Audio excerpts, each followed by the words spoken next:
और पीएचईडी में भ्रष्टाचार पर जीरो टॉलरेंस की नीति का खुलेआम माखौल उड़ाया जा रहा है। पेयजल योजनाओं में भ्रष्टाचार पर पीएचईडी प्रशासन भी मौन है, ये बड़ी जानकारी आ रही है। पीएचईडी के भ्रष्ट अधिकारी व भ्रष्ट माफिया जनता के साथ सरकार पर भारी पड़ रहे हैं। पीएचईडी प्रशासन ने deputy CM doctor Premchand Bairwa की शिकायतें ताक पर रखी है। नरेगा के 71 ग्राम की योजना में भारी अनियमितताओं की डिप्टी सीएम ने शिकायत की। दूदू के 108 गांव और 279 ढाड़ियों में पेयजल योजना में भ्रष्टाचार की शिकायतें भी आई। भाजपा नेताओं ने दर्ज करवाई है भ्रष्टाचार अनियमितताओं की एक दर्जन से भी ज्यादा शिकायतें। डिप्टी सीएम ने पीएचईडी और एसीएस सहित वरिष्ठ अधिकारियों को भी भेजी है लिखित शिकायतें। विभागीय जांचों में भ्रष्टाचार अनियमितताओं और बड़े फर्जीवाड़े का खुलासा हो चुका है और आगे खुलासा होने और भी बाकी है। योजना में फर्जी दस्तावेजों से करोड़ों रुपए के गबन की भी जांच रिपोर्ट में पुष्टि हुई है। इंजीनियर और ठेकेदार माफिया के काले कारनामों का भी पर्दाफाश हुआ है। अधिकांश क्षेत्रों में बंद पड़े हैं पंप हाउस और पाइपलाइन लीकेज से नालियों में पेयजल बह रहा है जो व्यर्थ है। निविदा शर्तों का खुला उल्लंघन, फर्जीवाड़े से करोड़ों का उठाया जा रहा है फर्जी भुगतान। वहीं deputy CM doctor Premchand Bairwa ने लिखित और मौखिक रूप से दोषियों पर सख्त कार्रवाई की मांग की, लेकिन भ्रष्ट अधिकारियों व रसूखदार फर्मों के आगे जलदाय प्रशासन नजर आ रहा है बेबस। आखिर ऐसी क्या वजह है जो जलदाय विभाग बेबस नजर आ रहा है, कार्रवाई नहीं कर रहा है? भ्रष्टाचार के मामलों में कार्रवाई नहीं होने से सरकार और जनता त्रस्त है, लेकिन भ्रष्ट अधिकारी मस्त नजर आ रहे हैं। तो पेयजल योजना पर भ्रष्टाचार पर पीएचईडी प्रशासन की जो मौन स्वीकृति मिली है, जो अधिकारी है वो भ्रष्ट है, भ्रष्टाचार कर रहे हैं और जनता यहां परेशान हो रही है। हमारे वरिष्ठ संवाददाता राकेश शर्मा लगातार जुड़े हुए फोन लाइन में पूरी और जानकारी विस्तार से देने के लिए। राकेश, क्योंकि सरकार भी हमेशा कहती हुई आई है कि जीरो टॉलरेंस की नीति पर सरकार काम कर रही है, लेकिन जिस तरीके से जो भ्रष्ट अधिकारी हैं वो सिर्फ भ्रष्टाचार कर रहे हैं, जनता को नुकसान हो रहा है इस वजह से। तो देखिए ऋचा, संभवतः जो है ये एक पहला और सटीक उदाहरण है जिसमें राज्य सरकार की मंशा है कि भ्रष्टाचार के प्रति जीरो टॉलरेंस की नीति अपनाई जाए और दोषियों के खिलाफ सख्त कार्रवाई की जाए। लेकिन जो प्रशासन के अधिकारी हैं वो सरकार की मंशा को सफल नहीं होने देना चाह रहे।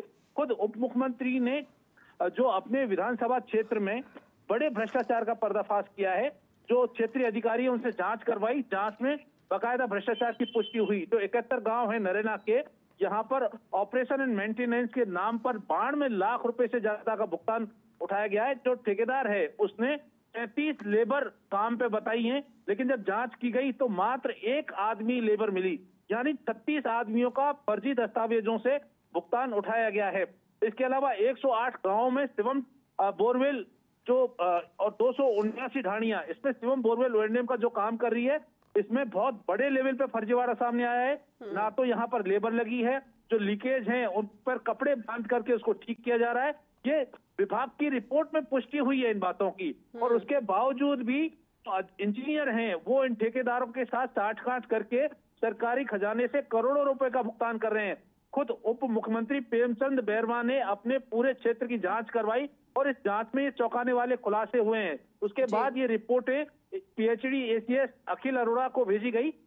अखिल अरोड़ा की छवि बेहद साफ सुथरी मानी जाती है, वो विभाग की छवि बदलना चाहते हैं, साथ ही जो भ्रष्टाचार फैला हुआ है उसको भी मिटाना चाहते हैं। लेकिन जो जलदाय प्रशासन के अधिकारी हैं वो इस पूरे मामले में लिपापोती कर रहे हैं और भ्रष्टाचारियों को संरक्षण देते हुए नजर आ रहे हैं, क्योंकि अभी तक किसी भी भ्रष्टाचार के मामले पर कोई कार्रवाई नहीं की गई है। एनजेजेएम ने इस मामले को लेकर नाराजगी जताई है और रिपोर्ट तलब की है कि जो भ्रष्टाचार के मामलों की जांच की गई है उसकी संपूर्ण तथ्यात्मक रिपोर्ट वहां भेजी जानी है।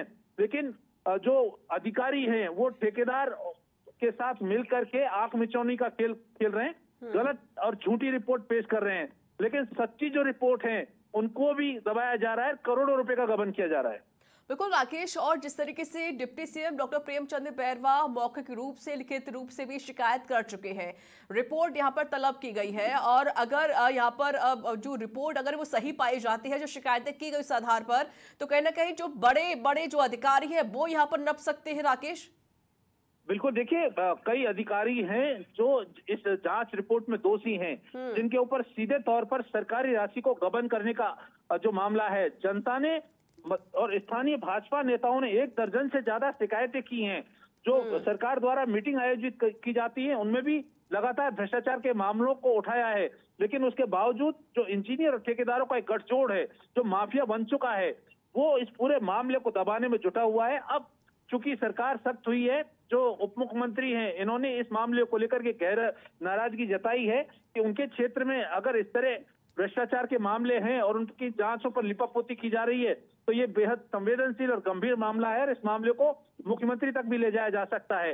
अब फिलहाल इस मामले में कई अधिकारी हैं जो जांच के दायरे में हैं। अगर सरकार इनके खिलाफ कार्रवाई करती है तो निश्चित तौर पर भ्रष्टाचार पर अंकुश लगाने की दिशा में सरकार का एक अच्छा कदम माना जाएगा। लेकिन जिस तरीके से भ्रष्टाचारी और जो काम कर रहे हैं, जनता त्रस्त है, सरकार परेशान है, उसे निश्चित तौर पर माहौल कहीं ना कहीं बिगड़ता हुआ नजर आ रहा है। सरकार भी ये कह चुकी है, मुख्यमंत्री भजन लाल शर्मा भी ये कह चुके हैं, हर बार वो ये कहते हैं कि जो भ्रष्ट अधिकारी है उनको बख्शा नहीं जाएगा, वो या तो ठीक तरीके से काम करे, जनता की जो फरियाद है उनको सुना करे, काम ठीक से किया करे।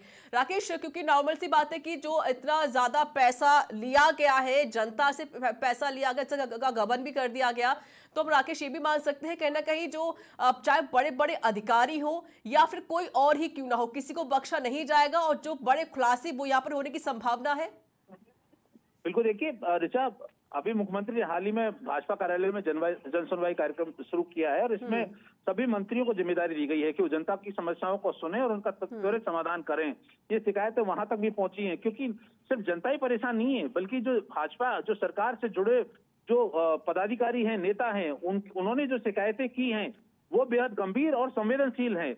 उन पर अब सरकार निश्चित तौर पर एक्शन लेगी। मुख्यमंत्री ने इसी दिशा में ये पहल शुरू की है और अब उच्च स्तरीय, चूंकि मंत्री स्तर पर अगर जांच हो रही है तो निश्चित तौर पर ये उम्मीद लगाई जा सकती है कि कहीं ना कहीं देर ही सही, लेकिन इस मामले में जल्द ही जनता को न्याय मिल सकता है। अगर फिलहाल अपडेट की बात की जाए राकेश, तो इस पूरे मामले में लेकर क्या कुछ अपडेट सामने आया है? बिल्कुल, देखिए उप मुख्यमंत्री प्रेमचंद बैरवा ने हाल ही में गहरी नाराजगी जताई है और उसके बाद पूरे पीएचडी प्रशासन में हड़कंप में मचा है। संभवतः कुछ अधिकारियों पर गाज गिर सकती है, लेकिन जो बड़े माफिया के रूप में काम कर रहे हैं, चाहे वो ठेकेदार हो, ठेकेदार के रूप में जो फर्म हैं या अधिकारी हैं, उनके ऊपर जांच जब तक नहीं होगी तब तक इस पर अंकुश लगना मुश्किल है।